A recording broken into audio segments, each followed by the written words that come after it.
I play plastic recorder, so everyone thinks recorder, that is a boring object, but you're challenging people's perceptions of what music is and what can make good music. I'm Liza Bec.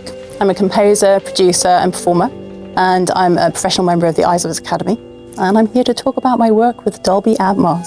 I don't have a calibrated Atmos studio at home. I need to go in somewhere and then do all the finer balancing work in the calibrated studio.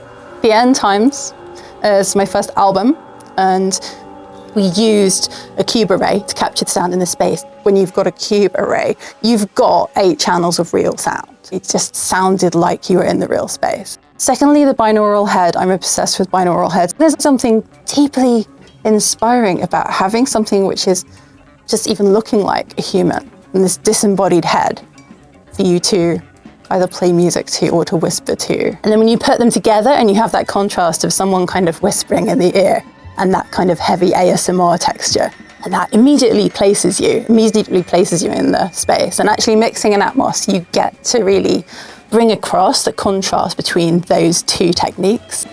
Mass is a track it's about that conflict between religion and sexuality. It starts off as a traditional Renaissance version of the Latin Creed, and you're moving from that into this twisted jazz sound world. You've got this voice whispering in your ear, all these horrific things. And there's another track on the album, Nothing Really Ends. We used the binaural head and the cube array. So when you're listening, it's like in the background of the song, which is very kind of round, beautiful sound, and then you've got this kind of ripping sounds, and it's kind of around you and it's getting closer and louder.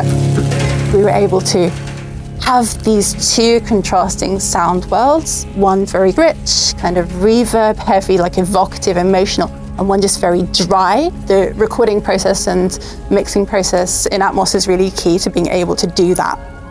We also have a theatrical show. I want the audience to question their perceptions of what reality is, what music can be. I want people to actually come in and go on that journey from the real world into that space and the imagination. We've got blackboards that are giant resonators. The blackboard, which was previously just a normal blackboard, is transforming into a musical instrument in front of people's eyes, and then we're playing it live.